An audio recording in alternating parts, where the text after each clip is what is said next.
Hello class, and welcome back to Holbert Helps. I'm your teacher, Mr. Holbert, and today's subject for today is solving for one variable equations.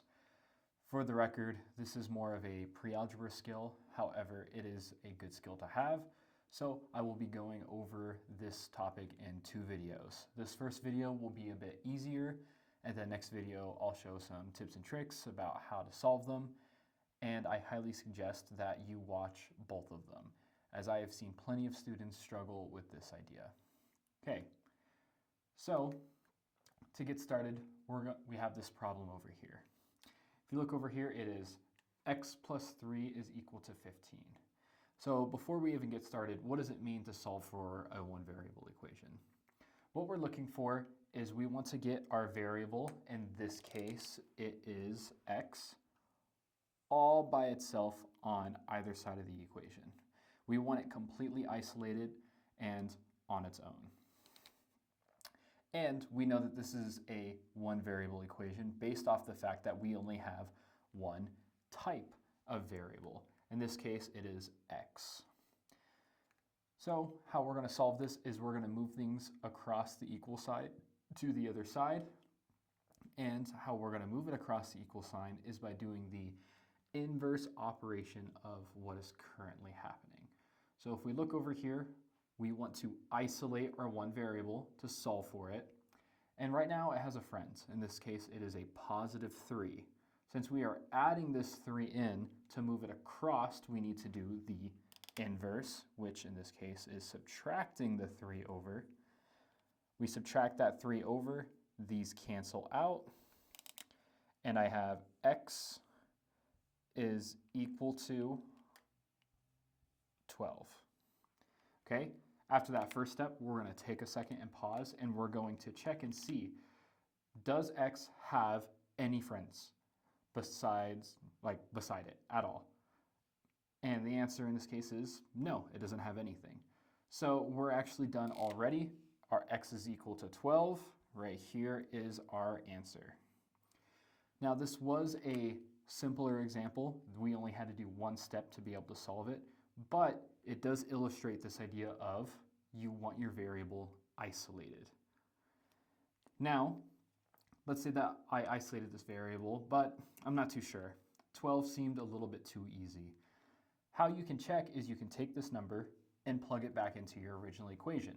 So I'm going to rewrite our equation over here, which was x plus 3 is equal to 15.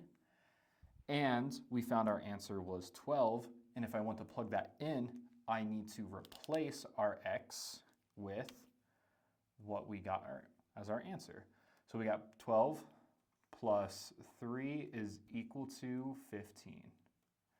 Okay, now that we have it plugged in, we solve. 12 plus 3 is 15, which is equal to, and then on this side we only have the 15. And if we look at our original equation, both sides of the equal sign are balanced out, so we know that we did it correctly. That means that our 12 is correct, and there was no issues in our solving for our one variable. Once again, that was a bit of a simpler example. It only took one step to be able to solve it. So let's go over another example of how to solve for a one variable equation. And in this next example, I'm going to use a different variable and kind of talk about that a little bit. So with that being said, let's erase the whiteboard. Okay, now that the whiteboard is cleared off, let's talk about our next problem that we have over here. Our problem is 6 plus 3w is equal to 36. Now, before I even get started on this one about how to solve it, I want us to focus on this right here, the w. The reason why I want to focus on it and take a minute to talk about it is this gives a lot of students pause, this idea of a w being there. The reason why is that it's not an x or a y, it's a different variable. For the record class, we could use any letter we want as a variable in our equations. Just because it's different doesn't necessarily mean that the equation is something totally new that we need to do something special for.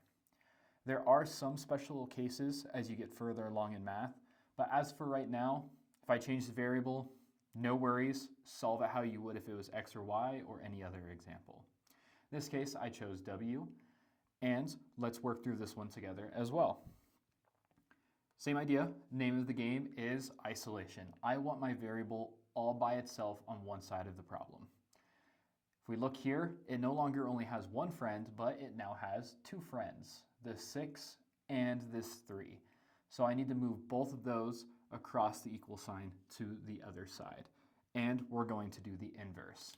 But let's start with the 6. Let's do the easier one first, right? So we're going to subtract our 6 over, and I get 3w is equal to 36 minus 6 is 30. 3w is equal to 30, okay? As a reminder, when I have a number right next to a letter and there is, or a variable, excuse me, and there is no space whatsoever, that is multiplication. So this is 3 times w, and to move it across to the other side, I need to do the inverse operation. So let's go ahead and do that. Divide both sides by 3.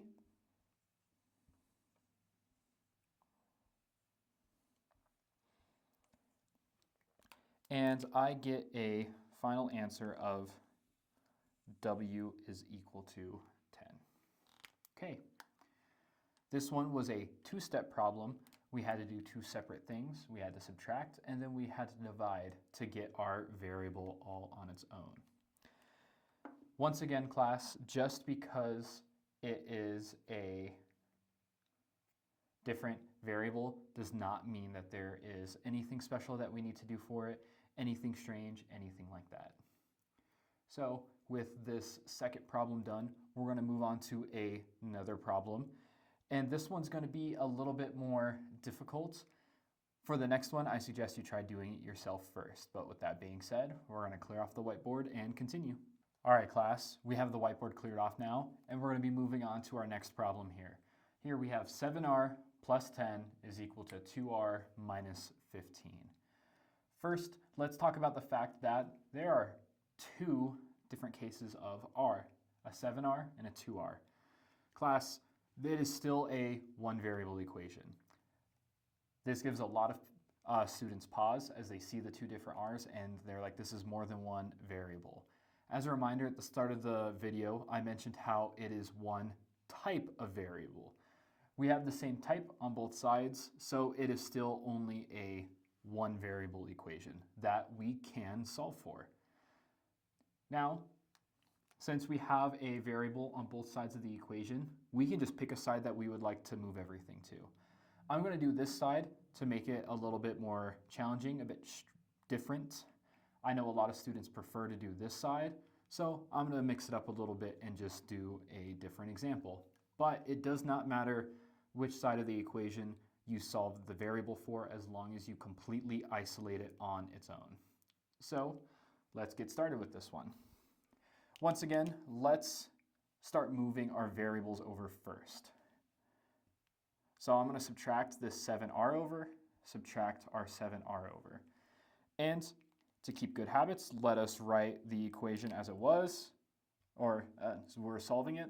This crosses out, and I get 10 is equal to 2r minus 7r is negative 5r minus 15.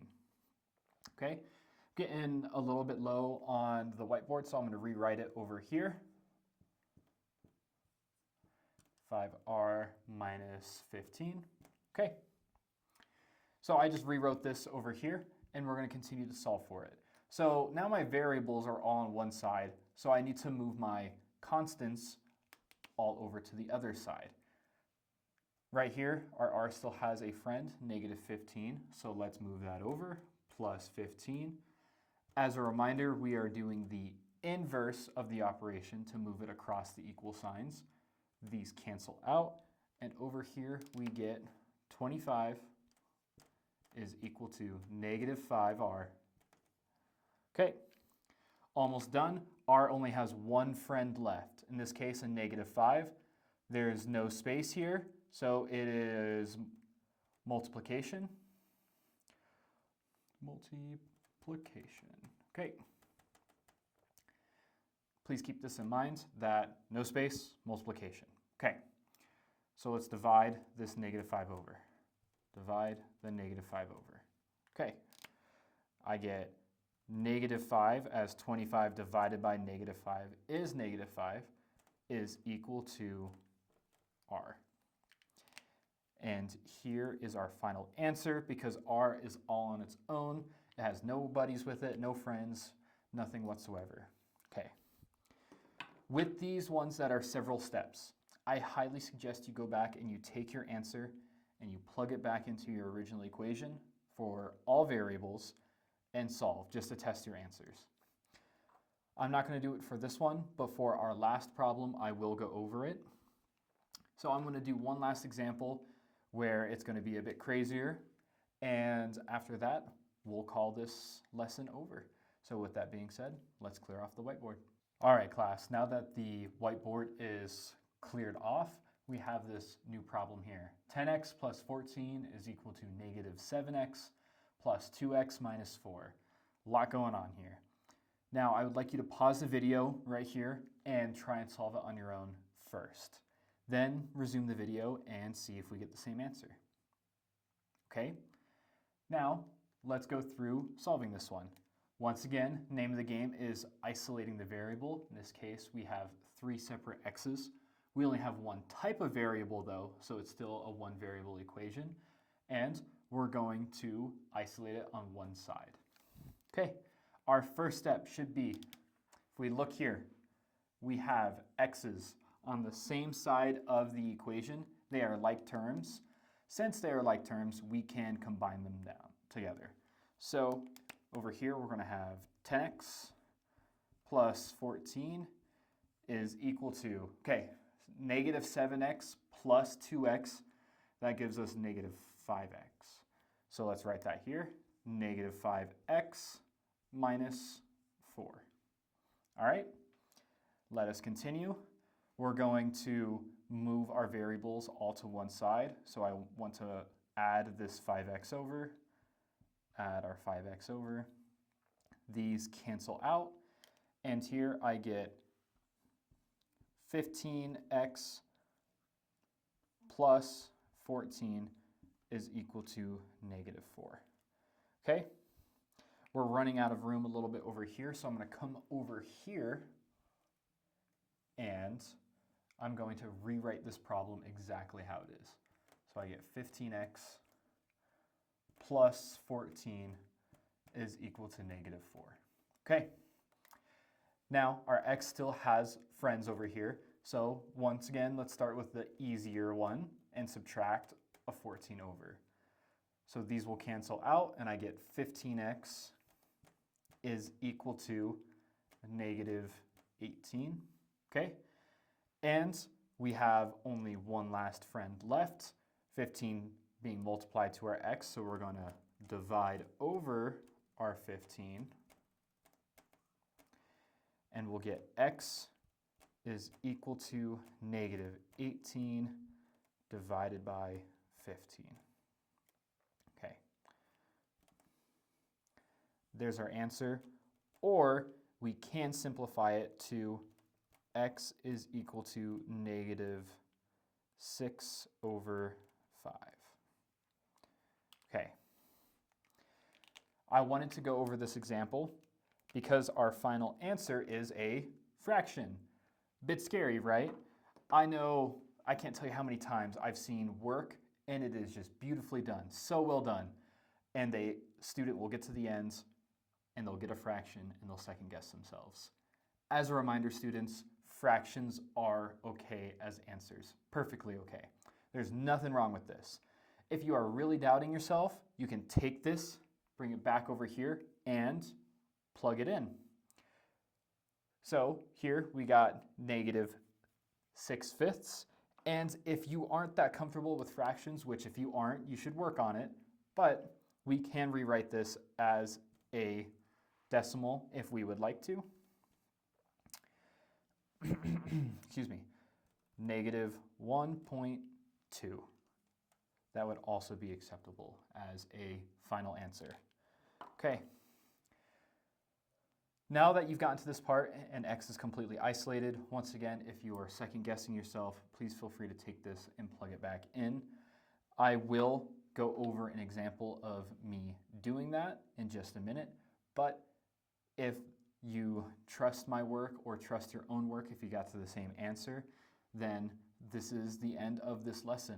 I highly suggest you guys watch part 2, as it'll go over some more advanced methods on how to solve these, and one variable equations can get pretty spicy. These examples today took a couple of steps. In this case, this one took 3 or 4. I will be going over some in the next problem that could take 5 or more. So if that is all you plan on watching today, thank you guys so much for coming to class, and my name is Mr. Holbert. Thank you. All right, for my students who wanted to see this plugged in to test the answer, let's go over it. I have 10 times, let's see, and our answer was negative 1.2. 1.2 plus 14 is equal to negative 7 times 1.2, let's see, plus 2 times, negative 1.2, negative 1.2 minus 4. Make sure to watch your signs, class. Okay. Now let's go over this. 10 times negative 1.2 gives us negative 12 plus 14 is equal to negative times a negative is a positive, so this will become 8.4 plus 2 times a negative gives us a negative, so we're going to get negative 2.4 minus 4. Okay, now we need to combine like terms, or simplify. Here, this simplifies to positive 2, which is equal to 8.4 minus 2.4 gives us 6 minus 4. Then I'm going to take this and write it back over here. 6 minus 4 is 2, so I get 2 is equal to 2 as my final answer. And sure enough, negative 1.2 was the correct answer when we solved it completely through.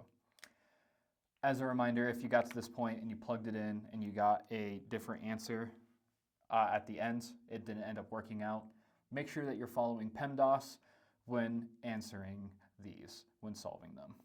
Okay, went through that example for you guys. If you need more practice, I will have some more practice in the description below. As always, feel free to watch the rest of my videos that are on Algebra 1 topics as well. And stay tuned for the part 2 if it is not already up. Thank you again for coming to class.